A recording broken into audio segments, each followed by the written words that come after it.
discussion was going on with some of the graphs. हम लोग कुछ ग्राफ देख रहे थे लास्ट क्लास में, तो चलो ठीक है ना, वो ग्राफ्स को हम लोग फिर से स्टार्टिंग से देखते हैं। थोड़ा सा मैं बैक जाके और कुछ समझा देता हूं आपको, ताकि ये ग्राफ की आइडिया पूरी क्लियर रहे आपकी। और थोड़ा ध्यान से देखिएगा। See, this is an advance topic, ये जी एडवांस्ड की टॉपिक है, तो थोड़ा सा आपको कंसंट्रेशन से देखना है और समझना है। Okay, it's radial and angular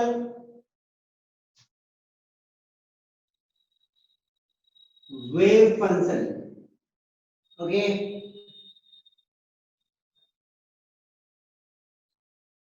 correct. हम लोगों ने लास्ट क्लास में एक चीज देखा था कि रेडियल नोड्स होते हैं, रेडियल नोड्स होते हैं। चलो जल्दी से मुझे कोई फॉर्मूला बता दो कि रेडियल नोड्स का फॉर्मूला क्या होता है। Sir n-l-1। Yes, very good. Radial nodes की फॉर्मूला होती है n-l-1 और एंगुलर नोड्स होते हैं, एंगुलर नोड्स का फॉर्मूला क्या होता है सर l के बराबर होता है। ओके, नोड्स उन खाली जगह को बोलते हैं, एटम में नोड्स उन खाली जगह को बोलते हैं जहां पे इलेक्ट्रॉन्स नहीं पाया जाएगा। करेक्ट, नोड्स एटम्स में उन खाली जगह को बोलते हैं जहां पे इलेक्ट्रॉन नहीं पाया जाएगा, जो लास्ट क्लास में हम लोगों ने देखा था। रेडियल नोड्स और वो खाली जगह दो प्रकार के होते हैं, एक रेडियल नोड्स होते हैं और एक एंगुलर नोड्स। करेक्ट, ये तो हम लोगों ने देखा लास्ट क्लास में। ठीक उसी प्रकार, जस्ट द सेम वे, आपका जो वेव फंक्शन होगा, wave function we denote by psi, है ना। वेव फंक्शन को हम लोग साई से डिनोट करते हैं, सबको मालूम होगा। ये जो वेव फंक्शन होता है, इसकी दो कंपोनेंट होती है। जैसे नोड की दो कंपोनेंट है, एक रेडियल और एक एंगुलर, वैसे ही वेव फंक्शन जो होता है उसका दो पार्ट, एक radial part and another is angular part. Okay, understood. अब ये थोड़ा सा हम लोग समझने का कोशिश करते हैं कि रेडियल और एंगुलर का मतलब क्या होता है। सपोज करो बेटा, I have a three dimensional axis, इसको मैंने बोला एक्स एक्सिस, इसको मैंने बोला वाई एक्सिस, और इसको मैं बोल रहा हूं जेड एक्सिस। ठीक है, एकदम कंसंट्रेशन से देखिएगा, थोड़ी है टफ है टॉपिक। सपोज करो यहां पे एक एटम है जिसकी न्यूक्लियस पड़ी हुई है ऑरिजिन पे, ये न्यूक्लियस है एटम का ऑरिजिन पे। करेक्ट, एक पॉइंट है स्पेस में P, there is a point in space known as P. Okay, अब ये जो पॉइंट है, ये जो पॉइंट है न्यूक्लियस से कितना डिस्टेंस पे है, यदि हम लोग इन terms of coordinate axis represent करें तो हम बोल सकते हैं x डिस्टेंस पे है y एक्सिस से, y डिस्टेंस पे है z एक्सिस से, और z डिस्टेंस पे है z एक्सिस से। हम बोल सकते हैं इन टर्म्स ऑफ कि x से कितना डिस्टेंस पे है, y से कितना डिस्टेंस पे है, z से कितना डिस्टेंस पे है, और इस पॉइंट को हम रिप्रेजेंट कर सकते हैं इन terms of distance from coordinate axis. तो पॉइंट P को मैं रिप्रेजेंट कर रहा हूं x से x यूनिट डिस्टेंस, y से y unit distance and z से z यूनिट डिस्टेंस। ओके, तो पॉइंट P जो है x y z मैंने बोला। Okay, I suppose this one is clear.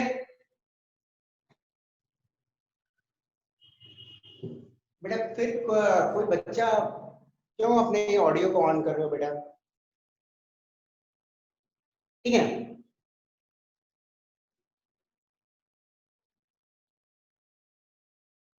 ध्यान से देखिएगा, समझिए ध्यान से, कंसंट्रेशन से देखो, इंपॉर्टेंट टॉपिक है। पॉइंट पी को मैंने रिप्रेजेंट किया स्पेस में in terms of coordinate axis X Y Z, got it? तो यदि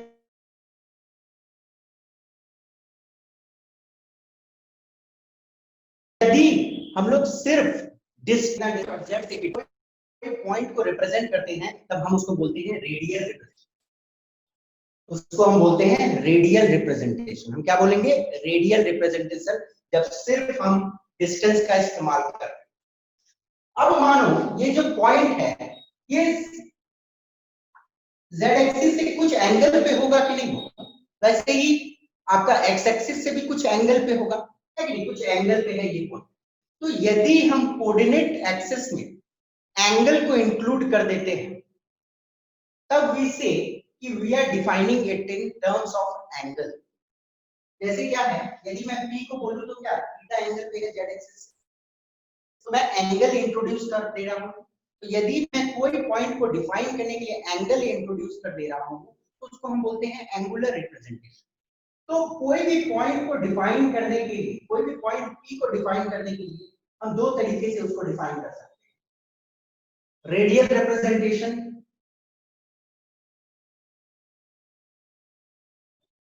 and angular representation.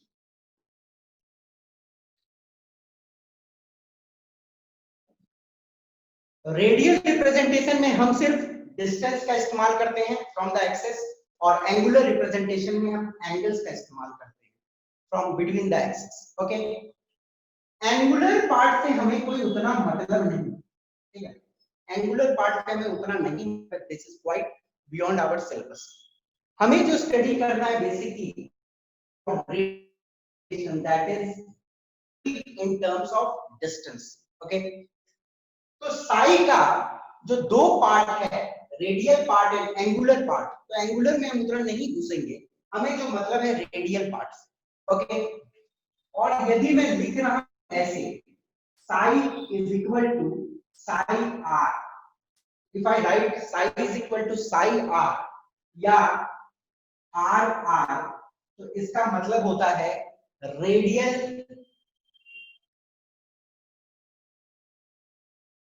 Wave function, ठीक है ना? इसका मतलब होता है radial wave function.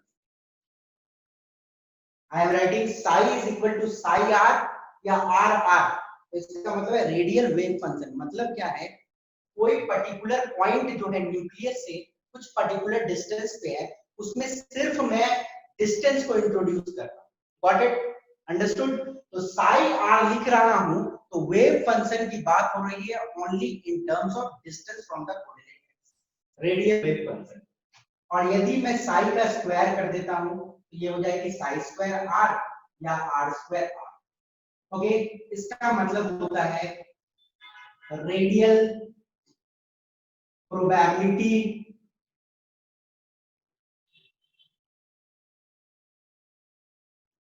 Density. Okay, इसका मतलब होता है रेडियल प्रोबेबिलिटी डेंसिटी। बस आपको इतनी चीज दिमाग में रखनी है। मैं एक बार फिर से रिपीट कर दे रहा हूं ताकि आपको कोई दिक्कत ना हो समझने में। वेरी सिंपल चीज है, थोड़ा दिमाग में बैठा लेना है बस।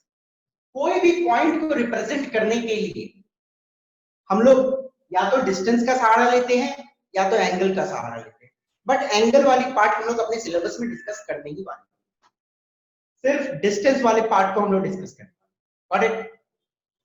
तो जो वेव फंक्शन होती है उसकी दो कंपोनेंट होती है, एक एंगल के टर्म में कोई पॉइंट को रिप्रेजेंट करेंगे फ्रॉम द न्यूक्लियस, या एक डिस्टेंस के टर्म में रिप्रेजेंट करेंगे कोई पॉइंट को फ्रॉम द।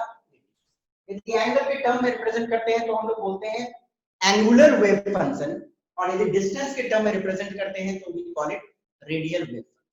Got it? और यदि मैं साई को लिखूं साई आर या आर आर, तो इसका मतलब होगा radial wave function. Psi square is equal to psi square r लिखूं या आर स्क्वायर आर लिखूं, तो उसका मतलब होगा रेडियल प्रोबेबिलिटी डेंसिटी। बस इतने टर्म्स आपको जानने हैं और कुछ नहीं।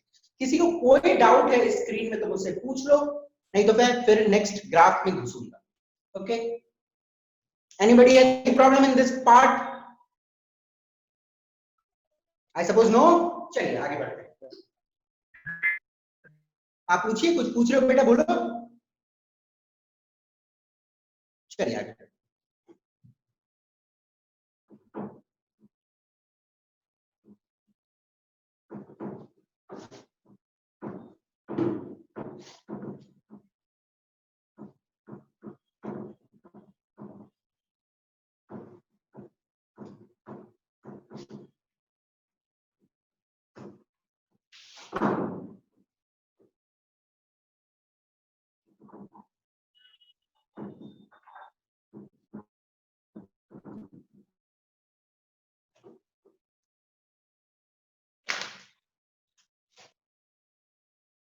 Plot of graph.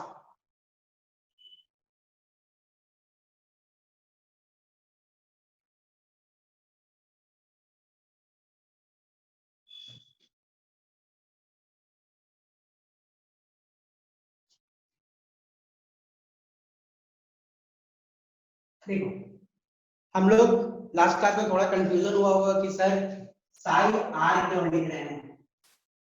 तो हम लोग रेडियल वेव फंक्शन को प्लॉट कर रहे हैं. इसको रेडियल वेव फंक्शन को प्लॉट कर रहे हैं with respect to distance from the nucleus. Suppose करो मैं लेता हूं y एक्सिस पे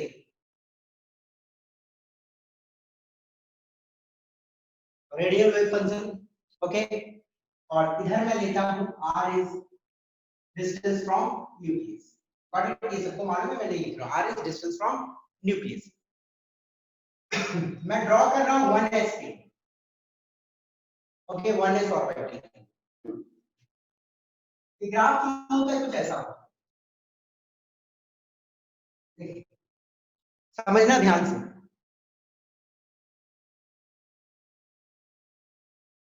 इलेक्ट्रॉन के बारे में कि इलेक्ट्रॉन कहां मिलेगा नहीं मिलेगा.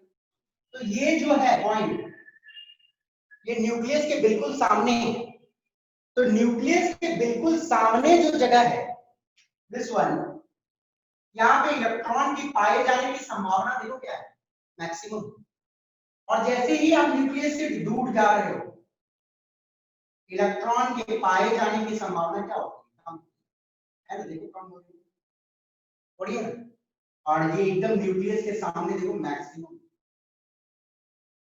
है कि.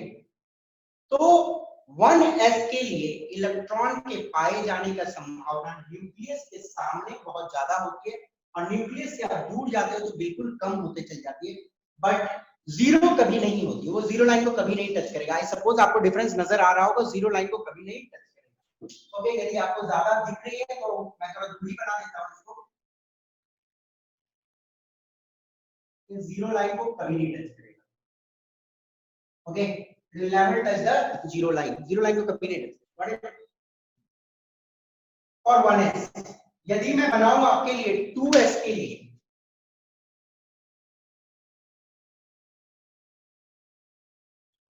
साई आर आर, तो 2s के लिए ये देखो क्या होता है. ये ग्राफ कुछ इस तरह होता है. ये क्या हुआ है, एक बार जीरो को टच किया. जीरो का मतलब क्या होता है, इलेक्ट्रॉन नहीं मिलेगा, है ना. तो इलेक्ट्रॉन नहीं मिलेगा, this is known as 2s के लिए. और 2s के लिए रेडियल नोड कितनी होती है, फॉर्मूला मालूम है, n minus l minus 1. 2 minus 0 minus 1 1. तो एक बार ऐसा जगह आता है जहां पे इलेक्ट्रॉन नहीं पाया जाता, इसलिए एक बार जीरो को टच. ओके, इतना आपको मालूम. वहीं यदि मैं बनाऊं 3s के लिए, तो 3s के लिए ये ग्राफ एक बार नीचे गया, फिर ऐसे हुआ, फिर but this one is for 3s. Okay, अब देखो 3s के लिए क्या होता है, कितने सारे नोड्स होंगे रेडियल वाले. 3 माइनस l का वैल्यू 0 माइनस 1 इट्स 2. दो रेडियल नोड होगी, इसलिए 2 बार 0 को टच किया, देख रहे हो ना, 2 बार 0 को टच किया, side r versus r। Okay, तो 2 बार आपको नोड मिलते हैं, तो 3s में 2 रेडियल नोड होते हैं, ये दिमाग में रखना। दिस इज द बेसिक चीज आपको जो कैच करनी है। और आपको मालूम होनी चाहिए साई की कोई फिजिकल सिग्निफिकेंस नहीं होती, तो इसका वैल्यू पॉजिटिव नेगेटिव कुछ भी हो सकता है, पॉजिटिव है नेगेटिव है पॉजिटिव है। ओके, साई की वैल्यू पॉजिटिव नेगेटिव कुछ भी हो सकती है, कोई फिजिकल सिग्निफिकेंस नहीं है इसका। बट आपके लिए मोस्ट इंपॉर्टेंट चीज जो गौर करना है कि नोड को देखो 2 बार टच कर रहा है 3s के लिए एज पर द पॉइंट, ठीक है ना। तो आई सपोज 1s 2s और 3s का ग्राफ आपको समझ आ गया होगा रेडियल वेव फंक्शन का with respect from distance from the nucleus. अब यदि हम लोग साई स्क्वायर को प्लॉट करें, साई स्क्वायर को हम लोग लिख सकते हैं आर स्क्वायर आर भी लिख सकते हैं, साई स्क्वायर आर भी लिखा जाता है या आर स्क्वायर आर भी लिखा जाता है, एक ही मतलब होता है, ठीक है। और psi square r, this is for 1s only, but it ध्यान से देखिएगा तो ग्राफ लगभग सेम होगा इसका जैसे, but it like this only। Nucleus के सामने में प्रोबेबिलिटी डेंसिटी बहुत ज्यादा होती है, इसलिए बहुत हाई है, फिर उसके बाद कौन,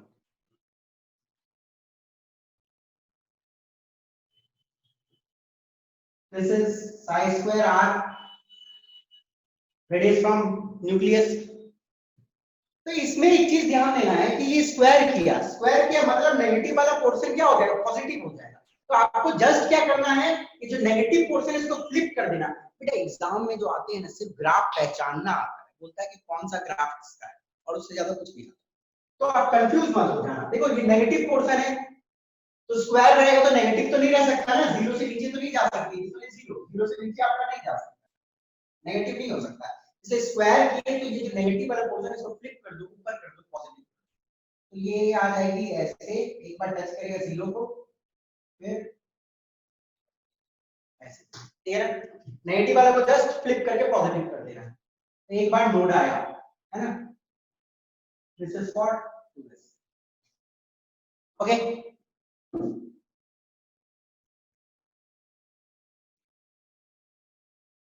3s के लिए हम क्या करेंगे, देखो एक बार ये फ्लिप हो जाएगा, नीचे वाला ऊपर चले जाएगा, पर 2 बार टच करेगा 0 पोर्शन को, देखो क्या है यहां ऐसे, ठीक है। तो एक नोड टच किया, दूसरा बार भी नोड टच किया, बट सिर्फ पॉजिटिव पार्ट है, नेगेटिव पार्ट नहीं रहेगी, ध्यान देना है इसमें नेगेटिव पार्ट नहीं रहेगी। ओके, और कभी का ट्रिकी क्वेश्चन क्या करता है, दिमाग क्या लगाता है कि ध्यान से देखना, दिमाग क्या लगाएगा, वो लोग लिख देगा ऐसे, यहाँ पे मानो लिख दिया, ये 0 लाइन नहीं देगा, क्या करता है बेटा, वो लोग क्या करता है डायरेक्ट ऐसे ग्राफ बना लेगा। ओके, ये मानो इसका बना दिया,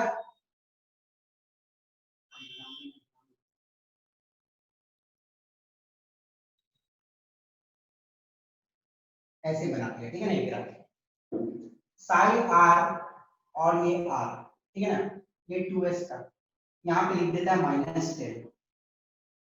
तो ये ग्राफ क्या गलत है 2s का, कोई बता सकता है मुझे? Yes sir. गलत है, क्या गलत है बताओ बेटा।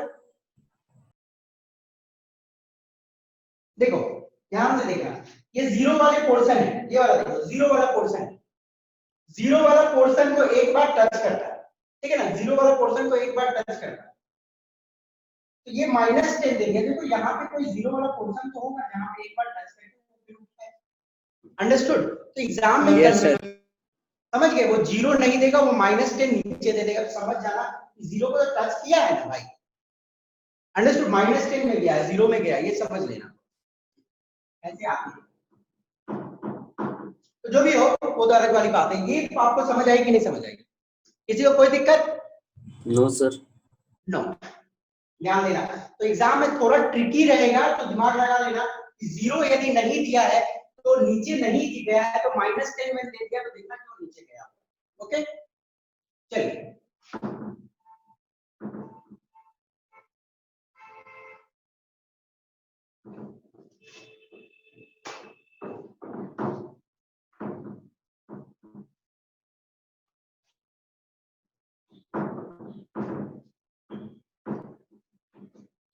एक और ग्राफ बताता हूं आप लोगों को 3p के। दिस इज साई r और this is distance from nucleus for 3p। ये ग्राफ कुछ ऐसे होता है। अब बताओ मुझे कि ये ग्राफ ऐसा क्यों है। हम लोगों ने देखा था 1s और 2s के लिए वो ग्राफ शुरू होती है ऊपर से, है ना। 1s के लिए ग्राफ देखा था कि ऊपर से शुरू होती है, न्यूक्लियस के सामने इलेक्ट्रॉन के पाए जाने का संभावना मैक्सिमम होता है ना। न्यूक्लियस के सामने इलेक्ट्रॉन के पाए जाने की संभावना मैक्सिमम। पर यहाँ देखा जा रहा है कि न्यूक्लियस के सामने इलेक्ट्रॉन के पाए जाने का संभावना 0 है। ऐसा क्यों है, बता सकते हैं? This is the graph for 3p।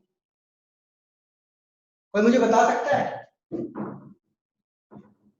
बेटा ध्यान दो, जब मैंने p ऑर्बिटल बनाया था तो p ऑर्बिटल कुछ इस प्रकार था, ठीक है।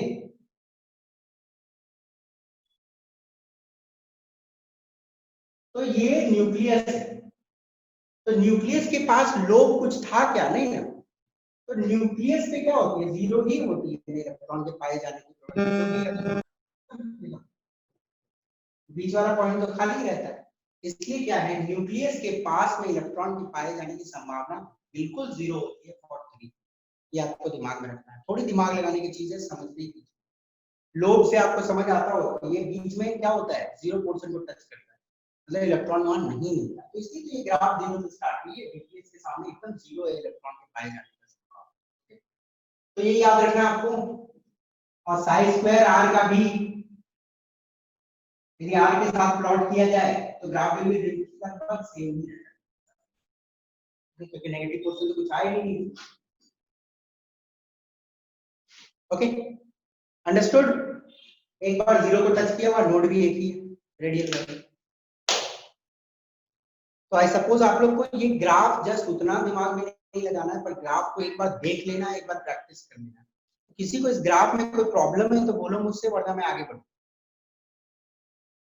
किसी को बेटा इस ग्राफ में कोई दिक्कत? नो? चलिए आगे बढ़ते। नो, चलो बस ग्राफ को प्रैक्टिस कीजिए।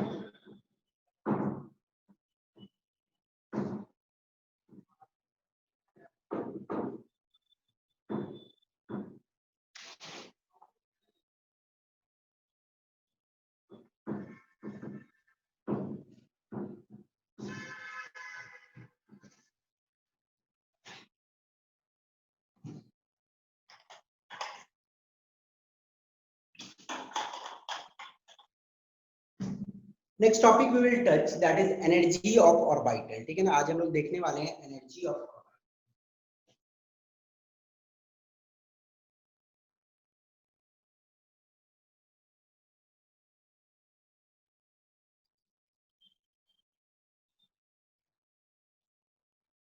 देखिएगा ध्यान से, for single electron system, for single electron system energy of orbital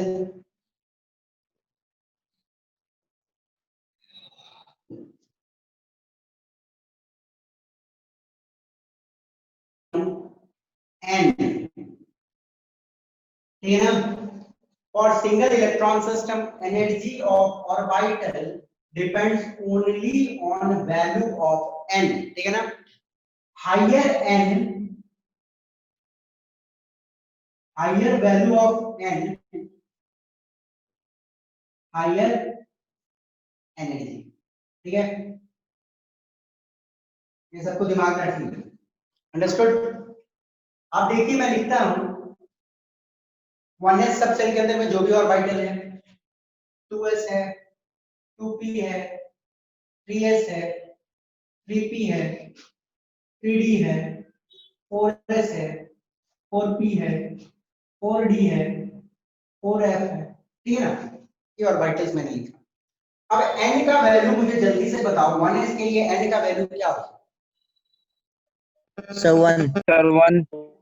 1 है तो 1 होगा, n का वैल्यू 1 होगा।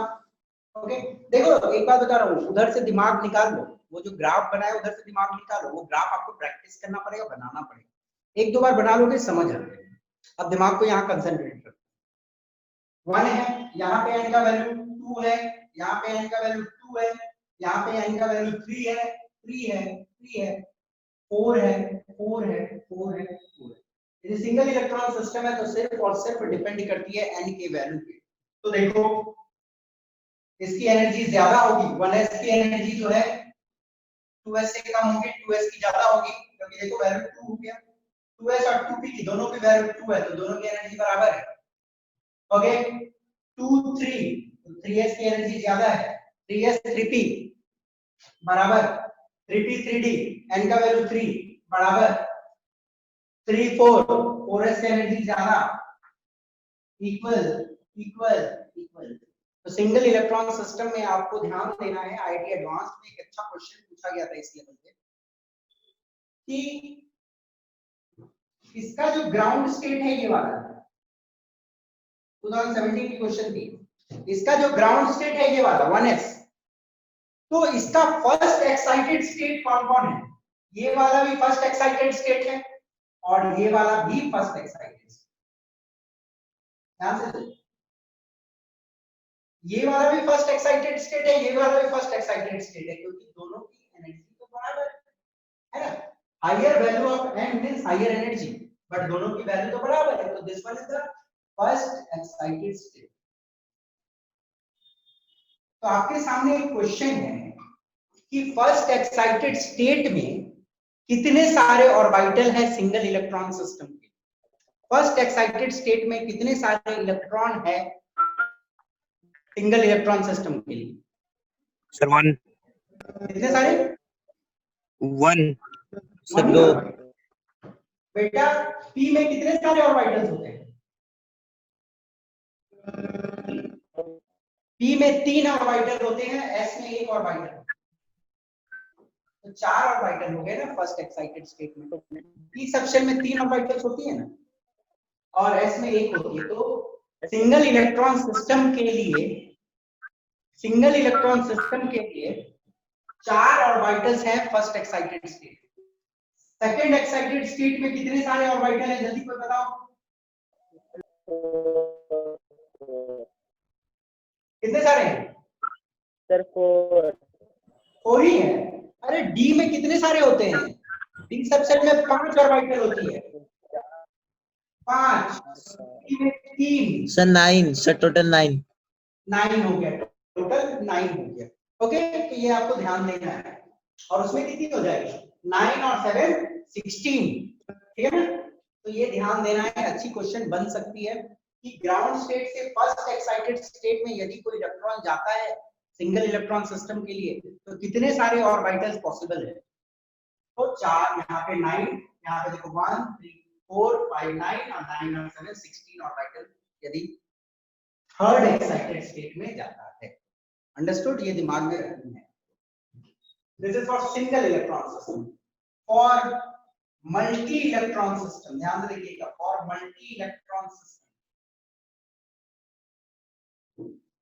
higher the value of n plus l, higher the energy। देखिएगा, ये दिमाग में रखना है। मल्टी इलेक्ट्रॉन सिस्टम के लिए जिसमें एक से ज्यादा इलेक्ट्रॉन होती है उसके लिए डिपेंड करती है ऑर्बिटल की एनर्जी n प्लस l की वैल्यू की, n प्लस l की वैल्यू, n प्लस l की वैल्यू जितनी हायर ऑर्बिटल की एनर्जी उतनी हाई। जैसे मैं लिखा 1s 2s 2p 3s 3p 4s 3d, ठीक है, इतना ही लिखता हूं। अब ध्यान से देखो, n प्लस l का वैल्यू लिखा 1s के लिए, n प्लस का l का वैल्यू क्या होगा?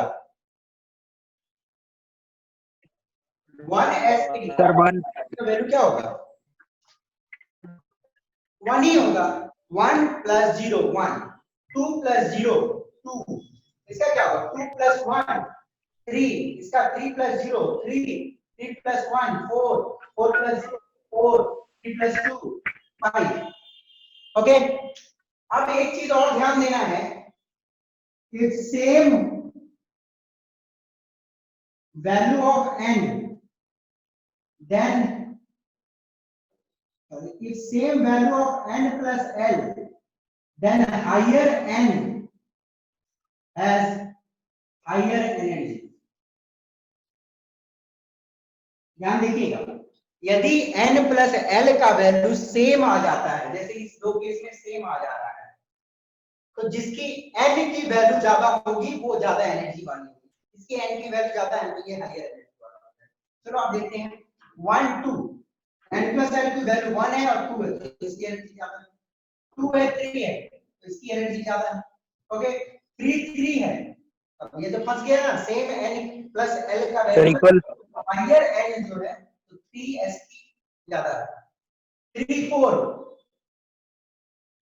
ओके 4 4, n की वैल्यू ज्यादा है तो इसकी ज्यादा है।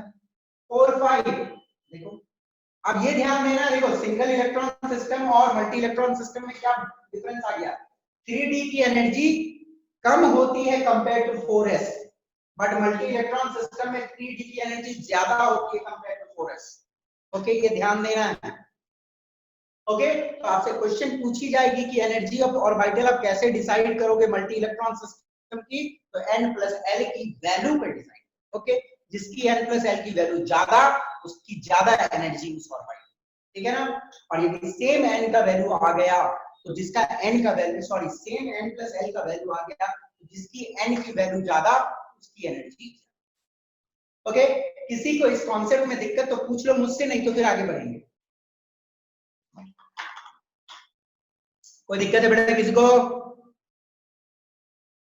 No sir. हाँ बोलो बेटा, बोलिए,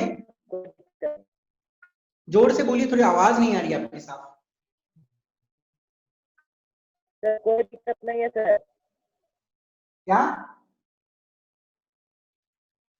it's your network is not clear, ठीक है ना। चलो आगे बढ़ते हैं। तो ये दिमाग में रखनी है, जिसकी n plus l की वैल्यू ज्यादा उसकी एनर्जी ज्यादा। ओके, तो मिटा रहा हूँ, कुछ नोट करना तो नोट कर लो। ओके सर 1 मिनट रुकिए, हाँ ठीक है, लास्ट वाला छोड़ दीजिएगा सर, नीचे वाला। लिख लो बेटा, 1 मिनट टाइम ले लो।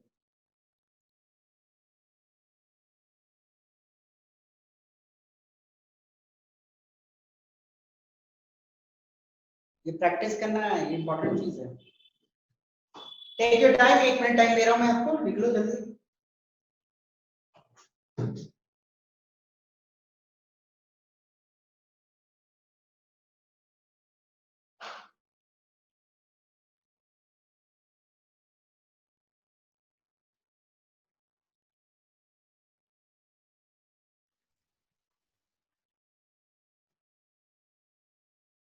चलिए, आई सपोज हो गया होगा, बढ़ते हैं।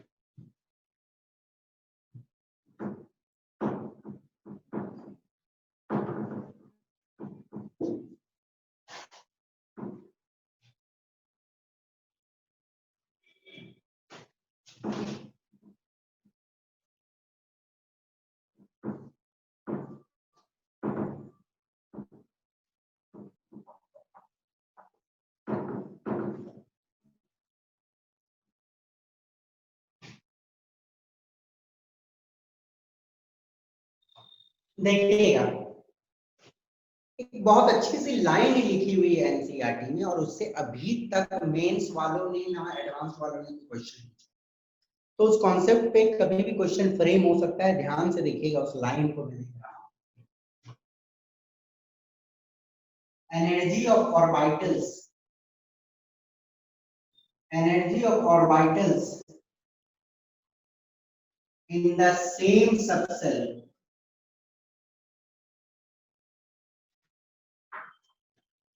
decreases with increase in atomic number.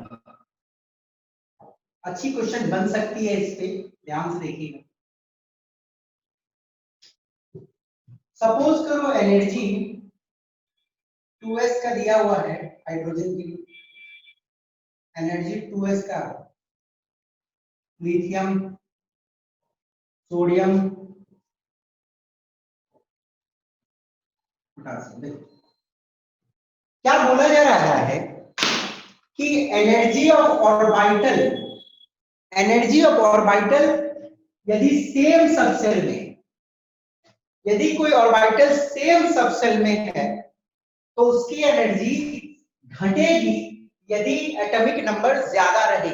Simple सी बात है, देखो ये सेम ऑर्बिटल है, सेम सबसेल वाली 2s 2s 2s 2s, तो कंपेयर किया गया है कि हाइड्रोजन का 2s सबसेल वाला ऑर्बिटल, लिथियम के लिए 2s सबसेल वाला ऑर्बिटल, सोडियम के लिए 2s सबसेल वाला ऑर्बिटल, पोटेशियम के लिए 2s सबसेल वाला ऑर्बिटल।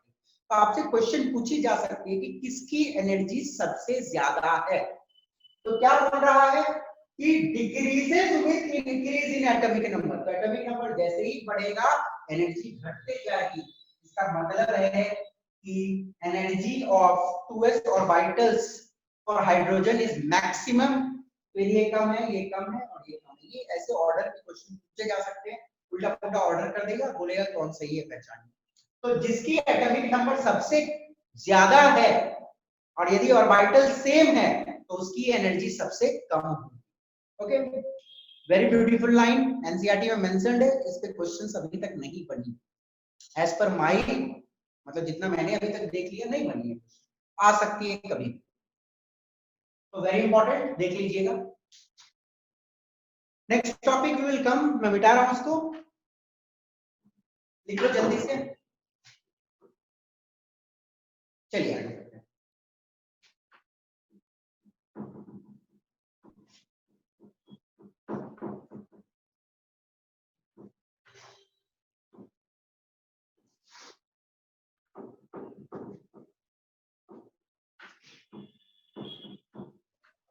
लोग आप देखिए बाउ प्रिंसिपल,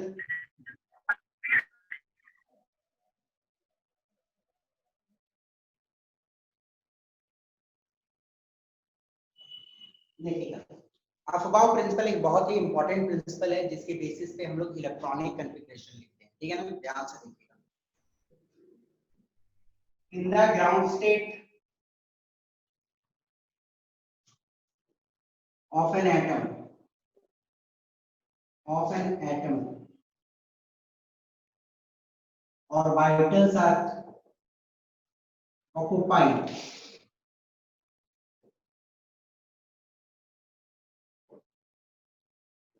in order of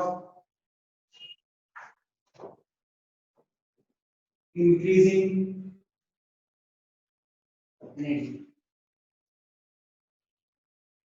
देखो अफबाउ प्रिंसिपल क्या बोलती है, यदि एक एटम ग्राउंड स्टेट में है, यदि एक एटम ग्राउंड स्टेट में है तो उसकी जो ऑर्बिटल्स में इलेक्ट्रॉन बढ़ेगा तो वो किस तरह बढ़ेगा, in order of increasing energy. इसका मतलब जिसकी एनर्जी सबसे कम है उसमें इलेक्ट्रॉन पहले बढ़ेगा, नेक्स्ट बढ़ेगा जिसकी एनर्जी ज्यादा होती है उसमें। ओके, ध्यान देना है। अफबू प्रिंसिपल के हिसाब से इलेक्ट्रॉन ऑर्बिटल में बढ़ेगा, छोटा एनर्जी वाला में पहले, फिर बड़ा एनर्जी वाला। ओके, तो चलिए हम लोग देखते हैं 1s वाले ऑर्बिटल्स, 2s वाली ऑर्बिटल्स, 2p वाली orbitals, 3s, 3p, 3d, 4s, 4p, 4d, 4f,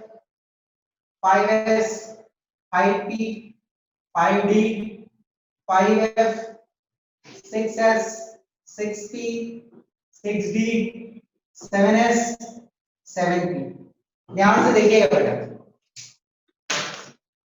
okay, मैं एक एरो मेथड से आपको बता दे रहा हूं ताकि आपको कंफ्यूजन नहीं होगी, पर आपको n+l से सब जानना चाहिए।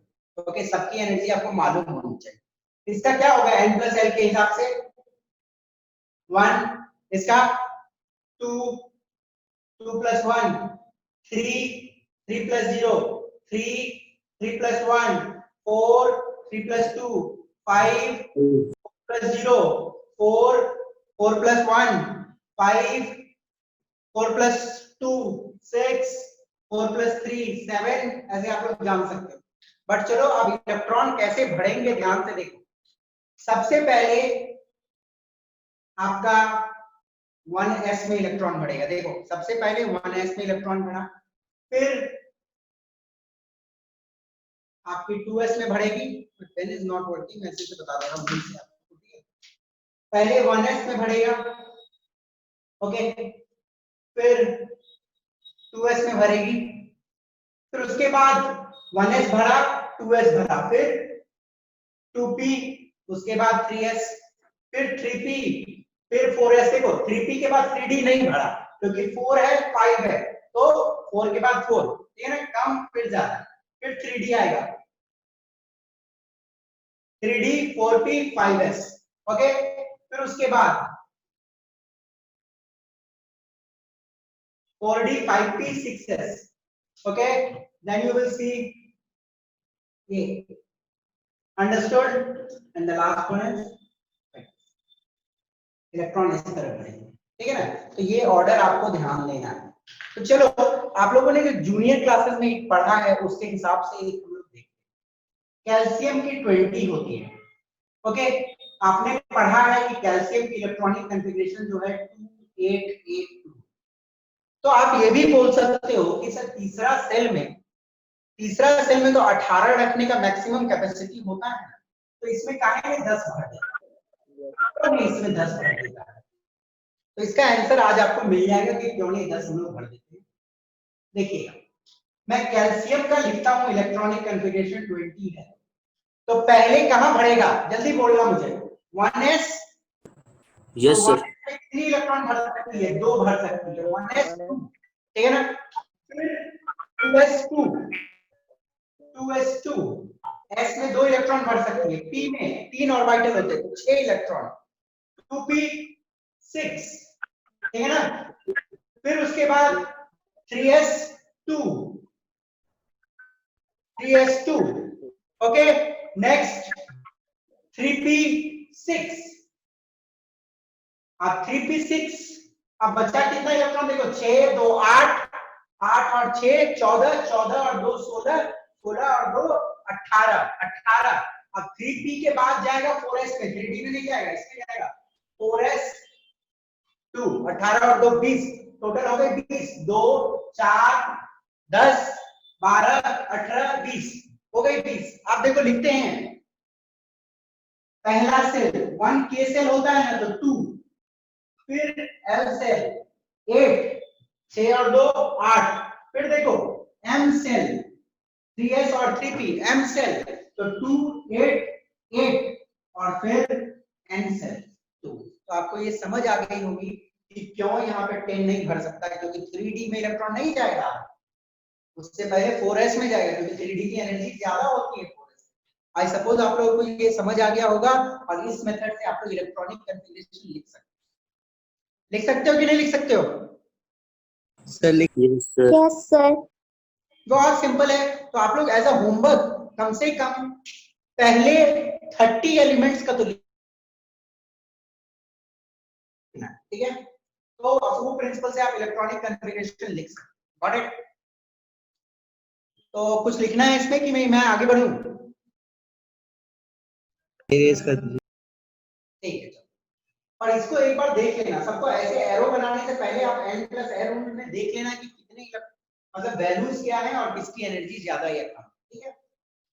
तो अपहू प्रिंसिपल के हिसाब से इलेक्ट्रॉन कैसे बढ़ेगी, छोटा वाला घर में पहले, मतलब छोटा एनर्जी वाला पहले, फिर बड़ा एनर्जी वाला बढ़ेगा, ओके। चलिए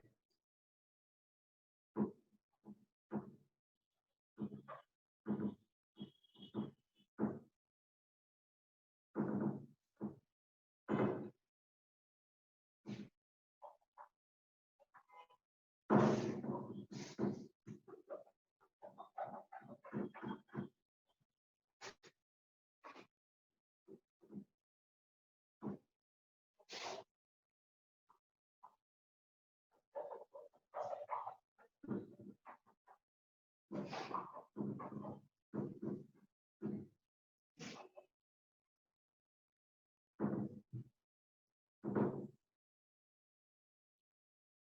we will see Pauli exclusion principle. ये कुछ प्रिंसिपल है जो आपको जाननी चाहिए। Pauli exclusion principal.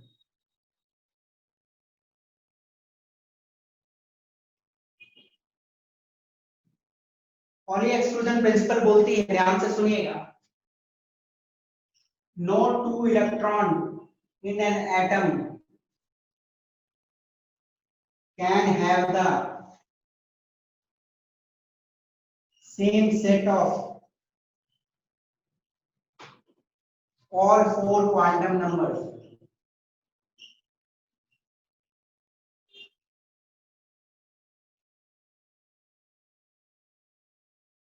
देखो बेटा, ध्यान से देखना, हम लोगों ने 4 क्वांटम नंबर पढ़ा है। ओके, ये जो 4 क्वांटम नंबर होते हैं ना, they are address of electron. Address of electron, ये चारों क्वांटम नंबर आपको इलेक्ट्रॉन की एड्रेस बताती है कि इलेक्ट्रॉन कहाँ पे है। जिस तरह आपके मोहल्ले में कोई दो घर का एड्रेस कभी भी सेम नहीं हो सकता है, कोई दो घर का एड्रेस कभी भी सेम रहेगा नहीं, उसी प्रकार एक एटम में कोई भी दो electron, no two electron in an atom can have the same set of all four quantum number. 4 quantum number electron address है, तो चारों क्वांटम नंबर कोई भी दो इलेक्ट्रॉन का सेम नहीं रहेगा। ठीक उसी प्रकार जिस प्रकार एक मोहल्ला में दो डिफरेंट घर का एड्रेस बिल्कुल सेम नहीं रह सकता। ओके, अब चलिए हम लोग देखते हैं एग्जांपल एन एल एम और सॉरी एमएल और स्पिन में ही बता देना है। सपोज करो कोई इलेक्ट्रॉन थर्ड सेल में है, ओके, और पी ऑर्बिटल में है। Third shell p orbital, sorry p subshell, sorry third shell p subshell, l की वैल्यू 1, तो पी सबशेल, और मैं मान रहा हूं, और एमएल की वैल्यू मैं मान ले रहा हूं चलो -1, तो px ऑर्बिटल, और मैं मान रहा हूं इसका स्पिन है +1, ठीक है ना। तो ये आपको पता चल रहा है ना, थर्ड सेल इज सबशेल -1 की वैल्यू, तो 3px ऑर्बिटल हो गई। ओके, 3px ऑर्बिटल में इलेक्ट्रॉन की स्पिन है -1, तो उस ऑर्बिटल में थर्ड शेल p सबशेल और -1 px ऑर्बिटल में और एक इलेक्ट्रॉन रह सकती है जिसकी वैल्यू +- हाफ हो। ओके, तो आपको यहाँ पे एक चीज पता चल रहा है, ये जो पहले 3 वैल्यूज होते हैं n l m l, ये क्या होते हैं, ऑर्बिटल का एड्रेस। तो पहला 3 सेम हो सकता है, एक मोहल्ला में दो घर है, रोड का एड्रेस सेम हो सकता है, गली का एड्रेस सेम हो सकता है, पर दोनों घर का एड्रेस डिफरेंट होगा, घर का नंबर डिफरेंट होगा। ठीक उसी प्रकार क्वांटम नंबर मैक्सिमम 3 सेम हो सकते हैं। क्यों 3 सेम हो सकते हैं, क्योंकि ये तीनों ऑर्बिटल बताते हैं, और एक ऑर्बिटल में दो इलेक्ट्रॉन रहते हैं, तो फिर दोनों इलेक्ट्रॉन की स्पिन की वैल्यू तो डिफरेंट होगी। ओके, समझ गए। तो maximum to maximum 3 value same हो सकती है, उससे ज्यादा वैल्यू सेम नहीं हो सकता है क्वांटम नंबर्स का। चारों डिफरेंट हो सकते हैं वो अलग बात है, बट मैक्सिमम टू मैक्सिमम 3 ही सेम हो सकते हैं, चारों सेम नहीं हो सकते। ये आपको ध्यान देना चाहिए कि 4 quantum number is address of an electron, and कोई भी दो इलेक्ट्रॉन के लिए ये चारों वैल्यू सेम कभी नहीं है। अंडरस्टूड। इस रूल को और एक दूसरे तरीका से बोला जाता है, only 2 electron in N orbital and they must have opposite spin.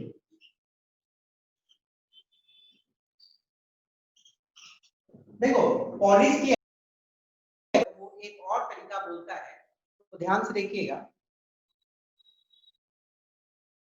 Okay, only 2 electron in N orbital, सिर्फ 2 इलेक्ट्रॉन रह सकती है एक ऑर्बिटल में, ये बहुत इंपॉर्टेंट है।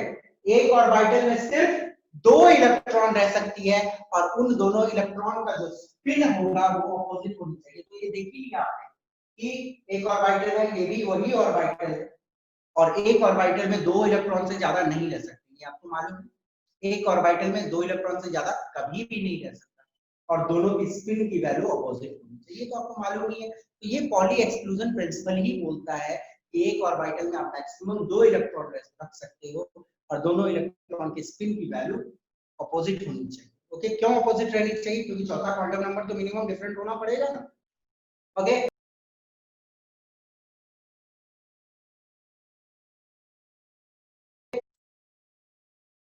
अंडरस्टूड? कुछ पूछना है इसमें? No. Anybody has any doubt here? No sir. No sir. Simple सी चीज है, स्क्रीनशॉट ले लो बेटा, एक स्क्रीनशॉट ले लो, बाद में नोट्स बना लेना, ठीक है? चलिए, ले लिया स्क्रीनशॉट? चलो आगे बढ़ते।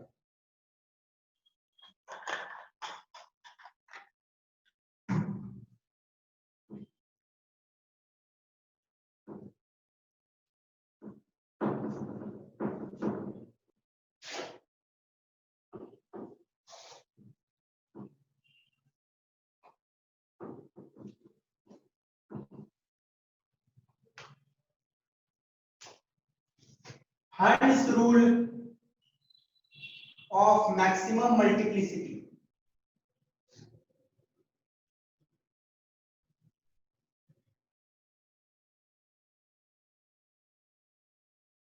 ध्यान से देखिएगा, Hund's rule of maximum multiplicity क्या बोलती है, और ये सिर्फ वैलिड है for degenerate orbital.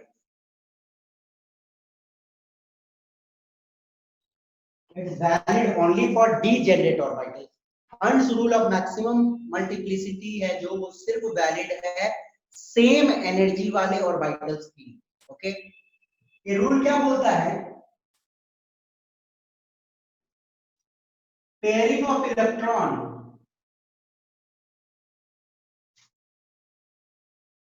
in an orbital of the same subshell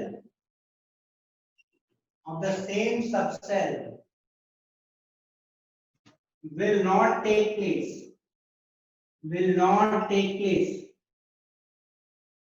till each orbital is singly occupied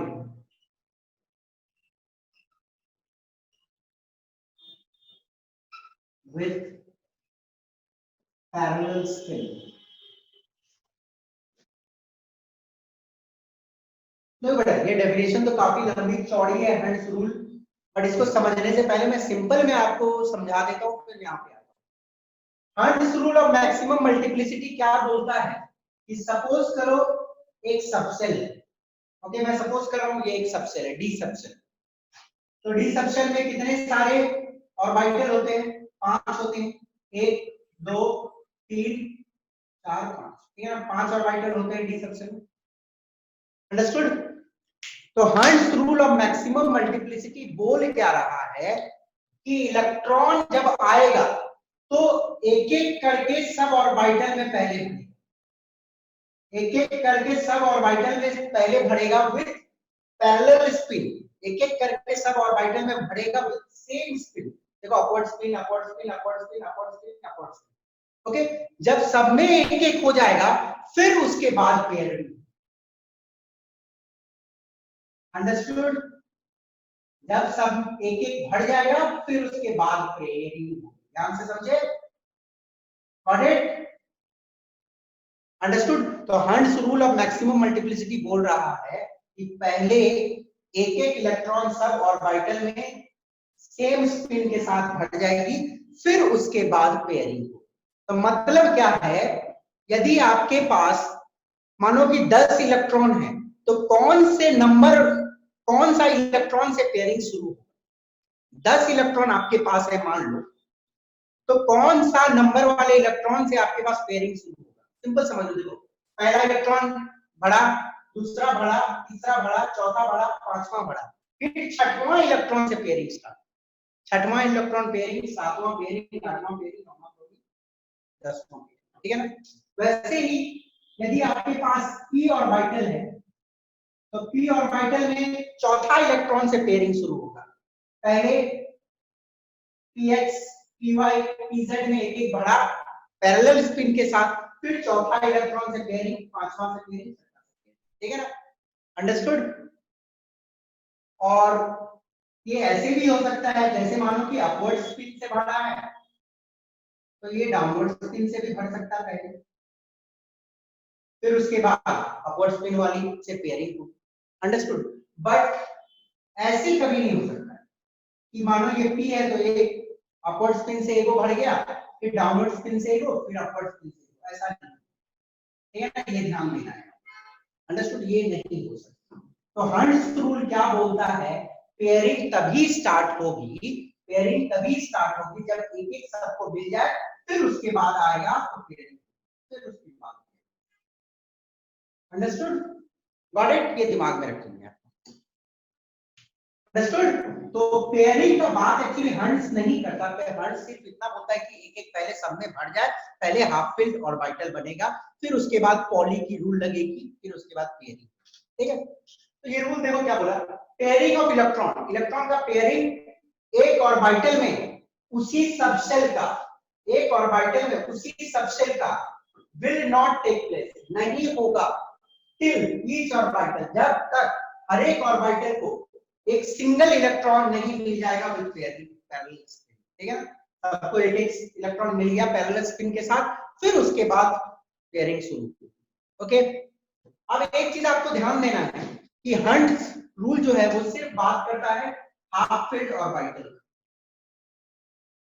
ठीक है ना, हाफ फिल्ड ऑर्बिटल का मतलब क्या है, सब में एगो एगो भर गया, ओके। अब उसके बाद जो पेयरिंग होगी वो पॉली की रूल होती है, पॉली बोलता है कि पेयरिंग होगा with opposite spin, hunts pairing का कुछ नहीं बात करता, हंट्स सिर्फ इतना बोलता है, ध्यान दे दो ऐसे लिमिटेशन वाले क्वेश्चन आते हैं, हंट्स पेयरिंग का बात नहीं करता, हंट्स सिर्फ बोलता है कि एगो एगो सब में भर दो पैरेलल स्पिन के साथ, एगो एगो सब में भर दो सेम स्पिन के साथ, पेयरिंग जो होगा। अब पॉली का रूल बोलता है कि दो इलेक्ट्रॉन रहेंगे एक ऑर्बिटल में विद ऑपोजिट स्पिन, तो दूसरा आएगा ऑपोजिट स्पिन के साथ, तो जब पेयरिंग स्टार्ट होता है तो ऑर्बिटल, सॉरी, जब पेयरिंग स्टार्ट होता है तब पॉली की रूल लगती है, ओके। तो आपसे पूछा जाएगा कि हंट्स रूल क्या पेयरिंग के बारे में बात करता है, तो नहीं, हंट्स रूल पेयरिंग के बारे में नहीं बात करता, हंट्स रूल सिर्फ बात करता है सिंगली भर दो पैरेलल स्पिन के साथ, ठीक है ना, पेयरिंग पॉली बात करता है कि ऑपोजिट स्पिन वाला से पेयरिंग, ठीक है ना, अंडरस्टूड, वेरी सिंपल में। चलिए, तो ये तो हो गई तीन रूल जिसके हिसाब से इलेक्ट्रॉन भरती है, ऑफ बू प्रिंसिपल, पॉली रूल और हंट्स रूल।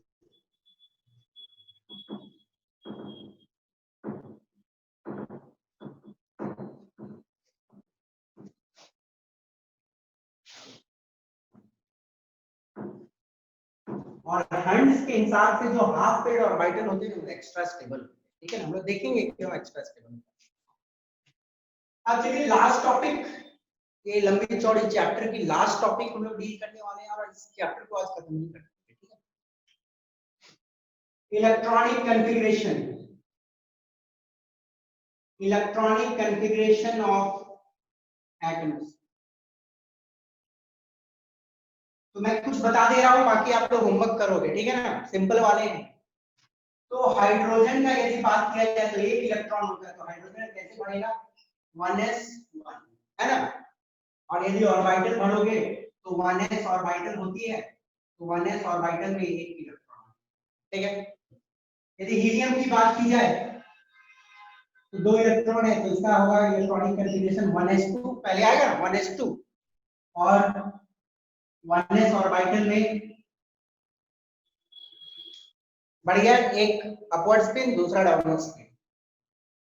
लिथियम की बात की जाए तो 3 है, तो 1s2 2s1, 2 और 1 3, 1s2 2s1, कैसे बढ़ेगा, पहले 1s फिर 2s, तो 1s में एक बढ़ा और दूसरा बढ़ा।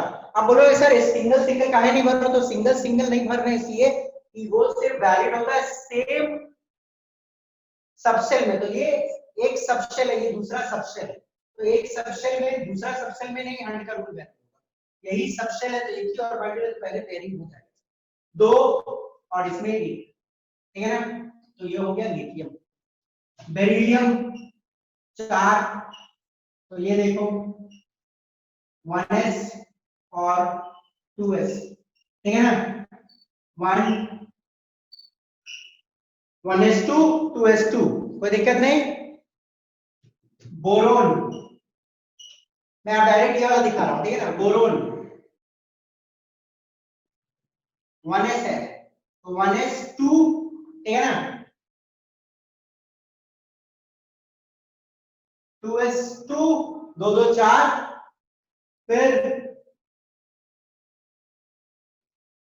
2p1, ठीक है ना। Got it. Carbon 1s 2s 2p, आप देखो 1s2 2s2 4 हो गई ना। 1s2 2s2 4। अब लगेगा हर्ट्ज रूल, 5वां इलेक्ट्रॉन 6ठा इलेक्ट्रॉन आगे बढ़ गया, क्योंकि सेम एनर्जी वाली ऑर्बिटल है, सेम सबशेल, तो पहले एक एक बढ़ेगा सब, एक एक 1s2 2s2 2p2।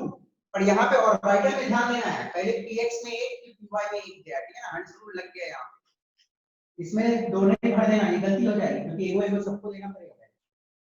फिर नाइट्रोजन की बात हो जाए तो 1s2, ठीक है ना, 2s2, फिर 2p, हंड्स रूल लगेगा 2p3, पैरेलल स्पिन सब में भर दो एक एक, 2p3, ठीक है ना। ये वाली एक्स्ट्रा स्टेबल होती है जिसमें हाफ फील्ड ऑर्बिटल, ये देखो क्या है, हाफ फील्ड ऑर्बिटल है ना, हाफ फील्ड आधा भरा हुआ है, 6 होनी चाहिए 3, हाफ फील्ड ऑर्बिटल ज्यादा भरा हुआ है, ठीक है। तो आप इस तरह लिख सकते हो, ओके, इस तरह आप लिख सकते हो। तो मैं चलो आप एक नियॉन का बता देता हूं, तो नियॉन का 10 होता है, तो 1s2 2s2 और 2p6, पहले एक एक भरा, 2 2 4 3 7, फिर 8 9 10, 1s2 2s2 2p6, ये फुल फील्ड ऑर्बिटल है। देखो इसकी जो सारे ऑर्बिटल है फुल फील्ड, ठीक है, और ये हाफ फील्ड, अंडरस्टूड। तो ये ध्यान देना है कि फुल फील्ड और half filled, full filled and half filled are extra stable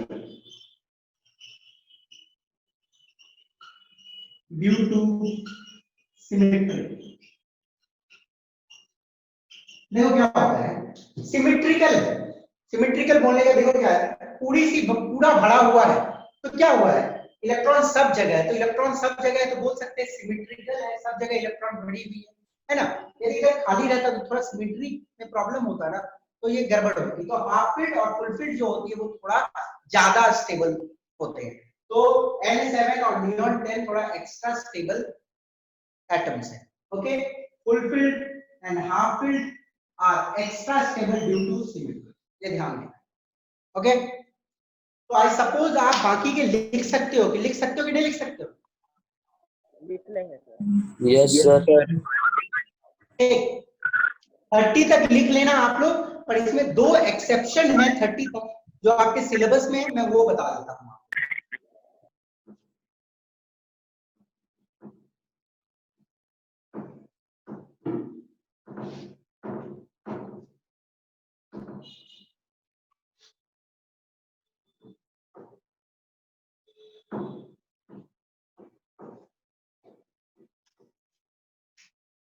देखो क्रोमियम 24,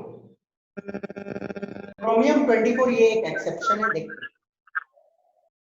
ध्यान से देखिए। क्रोमियम 24 कैसे भरेगा, 1s2 2s2 2p6 3s2 3p6, फिर 4s2 4p 3d4, ऐसे होना चाहिए। आप लोगों की समझ से ऐसे ही होगा कि 1s2 फिर 2s2 2p6 3s2 3p6। देखो यहां तक 18 इलेक्ट्रॉन है, 2 2 4 4 6 10 10 2 12 12 6 18 और 18 आर्गन की 18 होगी।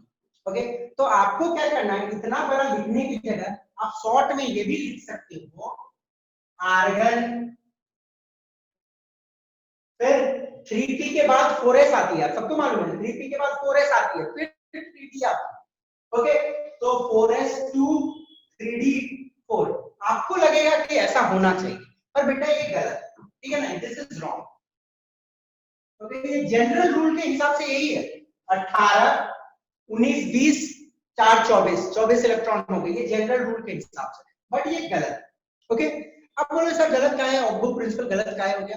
बेटा अबू से पूछ के तो इलेक्ट्रॉन नहीं ना बढ़ेगा, अबू ने तो एक रूल बना दिया जो जनरली फॉलो होती है, तो एक्सेप्शन कहीं ना कहीं रहता है। तो एक्चुअली क्या होता है क्रोमियम के केस में, ये ऐसे भरता है, आर्गन तक हो गई 18, फिर 4s में एक ही भरेगा 19 और फिर 5 24 ऐसे ही, ठीक है ना। तो आपको ध्यान देना है कि क्रोमियम इज एन एक्सेप्शन जिसमें इलेक्ट्रॉन इस तरह भरती है। आर्गन तक आपको लिखने की जरूरत नहीं है, आप डायरेक्ट आर्गन लिख सकते हो तो समझ आ जाएगा 18 इलेक्ट्रॉन का फीलिंग इस बच्चे ने दिखा दिया।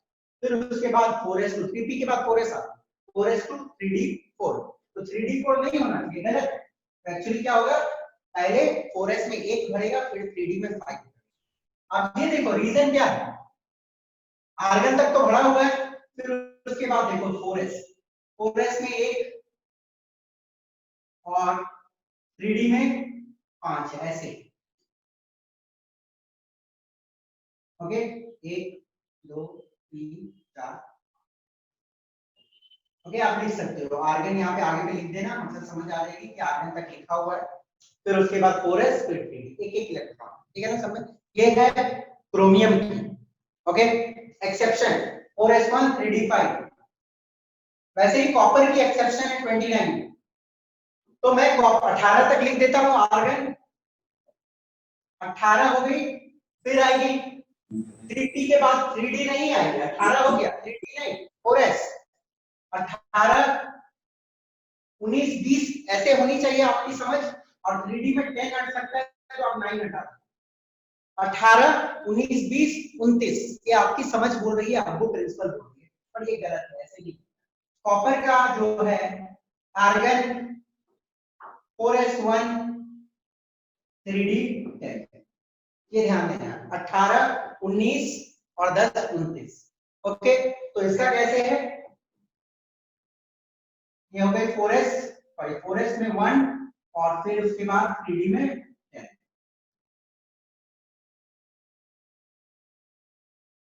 देखो कैसे, एक एक एक एक एक, फिर downward spin downward spin downward spin downward spin, ठीक है। तो 18 19 और ये 10 29 एक्सेप्शन, ये अबू रूल फॉलो नहीं करता है, एक्सेप्शन। तो ये अक्सर एग्जाम में पूछ देता है, तो आपको ध्यान देना है कि क्रोमियम और कॉपर के बाद। अंडरस्टूड? तो ये सिंपल चीजें हैं दो। तो इलेक्ट्रॉनिक कॉन्फ़िगरेशन आप कम से कम 30 तक प्रैक्टिस करोगे, लिखना तो 50 तक चाहिए आप लोग, 50 तक ऐसे ऐसे करके लिखना, ठीक है ना। बट नोबल गैस जैसे आ जाएंगे तो इतना बड़ा लिखने की जरूरत नहीं है। यदि नोबल गैस जैसे ही आ गया, नियॉन, नियॉन कितना होता है 10 है ना, तो 1s2 2s2 2p6 है ना, ये 10 हो गई। तो यदि आपको सोडियम का लिखना है 11, तो सोडियम का लिखने के लिए आपको ये लिखने की जरूरत नहीं है 10, आप डायरेक्ट लिख सकते हो नियॉन, ब्रैकेट में डालो, फिर 2p6 के बाद 3s। ओके, ये कहानी चलेगी।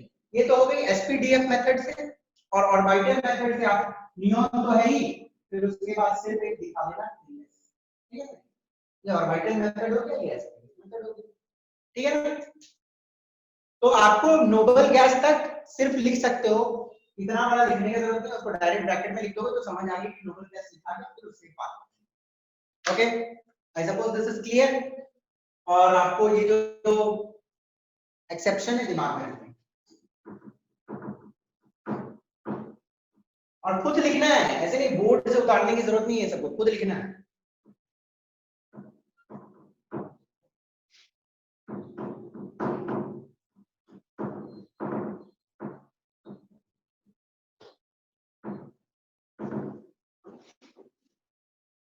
थोड़ा सा एक्स्ट्रा स्टेबिलिटी के लिए बता देता हूं आप लोग को। Extra stability of half filled and full filled orbital. देखो आपने अभी देखा जो क्रोमियम का है, क्रोमियम 24 जो थी, इट वाज आर्गन 18, फिर 19 एंड 3d5। एक्चुअली ऐसे करने से क्या होता है, देखो 4s1 और 1 2 3d5, 1 2 3 4, ठीक है ना, ये ऐसे होता है। आर्गन तक तो है भरा हुआ, चलो मैं वो ऑर्बिटल नहीं दिखा रहा हूं आपको।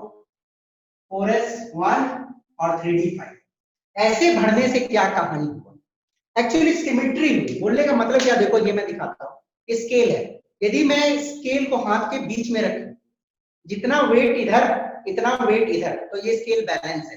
यदि मैं स्केल को ऐसे रख देता हूं तो क्या होता है, स्केल गिर जाता है।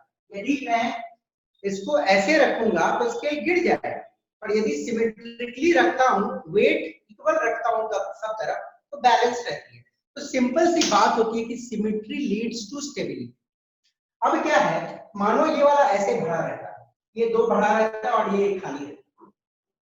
मान लो यदि आपके हिसाब से ऐसा रहता है कि 4s2 और 3d4 रहता है आपके प्रिंसिपल के हिसाब से, तो क्या होता है, ये जगह खाली है तो इधर कोई वेट नहीं है, उसके कारण अनसिमेट्रिकल हो जाती है। तो इलेक्ट्रॉन की स्टेबिलिटी मतलब एटम की स्टेबिलिटी में थोड़ी प्रॉब्लम आती है। तो सिमेट्रिकल बनाने के लिए क्या करता है, एक इलेक्ट्रॉन को यहां से जंप करवा के यहां पे, तो सिमेट्रिकल हो जाती है।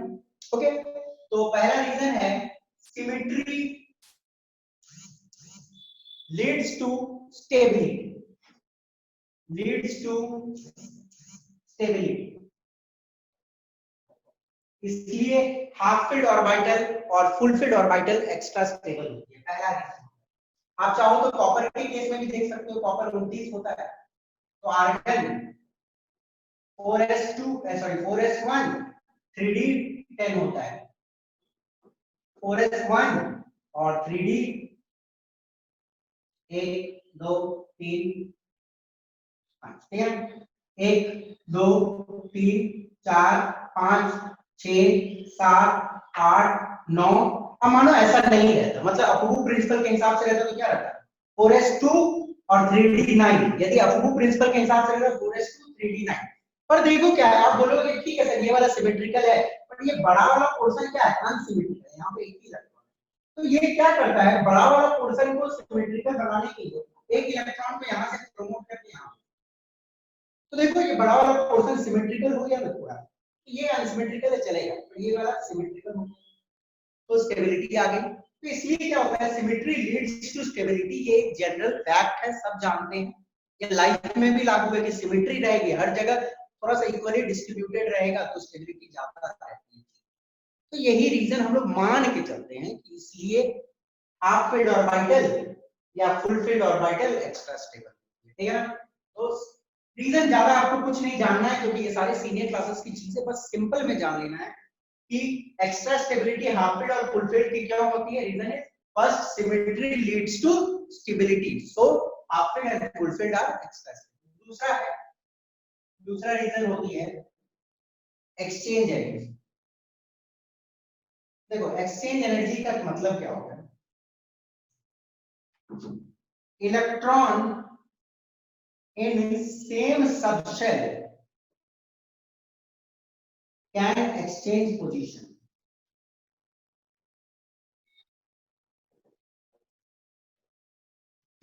यदि इलेक्ट्रॉन सेम सबशेल में है, फॉर एग्जांपल देखो ये एक p ऑर्बिटल है, p सबशेल, तो मानो एक इलेक्ट्रॉन है, एक इलेक्ट्रॉन है, एक इलेक्ट्रॉन, ठीक है। तो ये इलेक्ट्रॉन क्या बोल सकता है, ये दूसरा इलेक्ट्रॉन को एक काम करो, तुम मेरे जगह पे आ जाओ और हम तुम्हारे जगह पे, तो एक्सचेंज हुआ, एक बार एक्सचेंज हुआ। ये इलेक्ट्रॉन इस इलेक्ट्रॉन को भी बोल सकता है कि बेटा एक काम करो, तुम मेरा जगह पे आ जाओ, हम तुम्हारे जगह पे चले। इससे क्या होता है, इलेक्ट्रॉन जगह बदल लेती है, ये यहाँ चले जाता है एक बार, फिर ये यहाँ चले जाता है। तो एक्सचेंज होने से क्या होता है, एनर्जी रिलीज होती है, और जितना ज्यादा एनर्जी रिलीज होता है सिस्टम उतना स्टेबल है। Energy is released in exchange more the number of exchange more the number of exchange more is stability। देखो हर चीज एक मिनिमम स्टेबिलिटी में रहना चाहता है, मतलब एक सिस्टम में जितनी एनर्जी कम रहेगी उतनी ज्यादा स्टेबल रहेगी। एक्चुअली क्या होता है, energy is released in exchange, जब इलेक्ट्रॉन पोजीशन एक्सचेंज करता है तो एनर्जी रिलीज, ठीक है ना। अब more the number of exchange, जितना ज्यादा एक्सचेंज होगा उतना ज्यादा एनर्जी रिलीज होगी, और जितना ज्यादा एनर्जी होगा, जितना ज्यादा एनर्जी रिलीज होगा सिस्टम अपनी एनर्जी को उतना कम करेगा, और एनर्जी जितनी कम रहेगी सिस्टम में वो सिस्टम उतना स्टेबल रहेगा। अब कहानी ये है कि एक पल के लिए मान लो कि यहाँ पे इलेक्ट्रॉन नहीं, तो इलेक्ट्रॉन नहीं है तो यहाँ से तो एक्सचेंज नहीं हो सकता है, वो इलेक्ट्रॉन यहाँ जा सकता है, इसके साथ बदलाव हो सकता है, नहीं होगा। इसलिए क्या होता है, यदि हाफ फील्ड है या फुल फील्ड है तो एक्सचेंज हो सकती है आपस में, जितना बार एक्सचेंज होगा उतना एनर्जी निकलेगी, उतना सिस्टम स्टेबल होगा। बट इसके बारे में कुछ डेप्थ में आपको इतनी नहीं पढ़नी है, क्वाइट बियॉन्ड योर सिलेबस, बहुत सीनियर क्लासेस की चीज है ये। बस इतना आप जान लो कि इलेक्ट्रॉन्स जो सेम सबसेल में रहते, सेम सबसेल, दूसरा से नहीं कर सकता, ऐसा नहीं कि पी है तो डी के साथ एक्सचेंज करेगा, नहीं, पी है तो पी के साथ एक्सचेंज करेगा, डी वाला से नहीं कर सकता, ठीक है ना, ध्यान देना। तो electron in same subshell, electron जो सेम सबसेल में रहते हैं वो अपने पोजीशन को एक्सचेंज करते हैं, इसको बोलेगा तुम आ जाओ मेरा जगह पे, हम तेरा जगह, इसको बोला तुम मेरा जगह पे, मैं तेरा जगह, तो ऐसे एक्सचेंज करने में एनर्जी निकलती है, और एनर्जी जितना ज्यादा निकलता है उतना ज्यादा सिस्टम स्टेबल, बस इतना ज्यादा, ओके, जितना एनर्जी निकलेगा उतना सिस्टम स्टेबल। Got it. और यदि यहाँ पे इलेक्ट्रॉन नहीं रहेगा तो एक्सचेंज तो नहीं ना हो सकता, मतलब बदली कैसे हो, नहीं बदला बदली हो, नहीं स्टेबल हो, कम स्टेबल हो। इसलिए हाफ फील्ड और फुल फील्ड जो होती है वो एक्स्ट्रा स्टेबल, ठीक है ना। और बच्चों कंफ्यूज मत होना, ये हाफ एरो दिखाने का रीजन क्या है, ये अपवर्ड स्पिन और ये डाउनवर्ड स्पिन। आप चाहो तो फुल एरो भी दिखा सकते हो, कोई दिक्कत नहीं, फुल एरो भी दिखा सकते हो, अपवर्ड स्पिन डाउनवर्ड स्पिन, पर नॉर्मली हम लोग हाफ एरो शो करते हैं, चलेगा, दोनों कुछ भी कर सकते हैं। तो this is all for this chapter. इस चैप्टर में काफी सारे डिस्कशन हुए, और ये जो पोर्शन है मैं जानबूझ के फास्ट पढ़ा, रीजन क्या है, मेरी बात को सुनो, मैं चाहता हूं कि ये पोर्शन एक बहुत आसान पोर्शन है, जितनी जो इलेक्ट्रॉनिक कॉन्फ़िगरेशन वाली उसको आप एक बार एनसीईआरटी से पढ़ो, एक बार पढ़ो, समझने की कोशिश करो, मेरे नोट्स को देखो, उसको समझने की कोशिश करो, नहीं समझ आएगा दोबारा मैं बताऊं, ओके।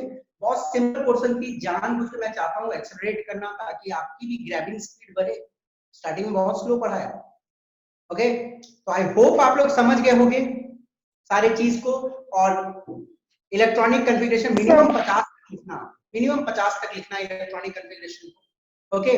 दोनों लिखना, एसपीडीएफ मेथड से पहले लिख लेना 1s2 2s2 ऐसे करके, फिर ऑर्बिटल फिलिंग भी लिख लेना, ओके। और ऑर्बिटल फिलिंग सारा मत दिखाना, नोबल गैस जहां तक खत्म है उसको छोड़ देना, फिर बाकी ऑर्बिटल, ठीक है ना। तो I hope this is all from this chapter. Next class में we will begin with the new chapter, okay. Thank you for today, meet you in the next class. कुछ पूछना है किसी को? Thank you sir.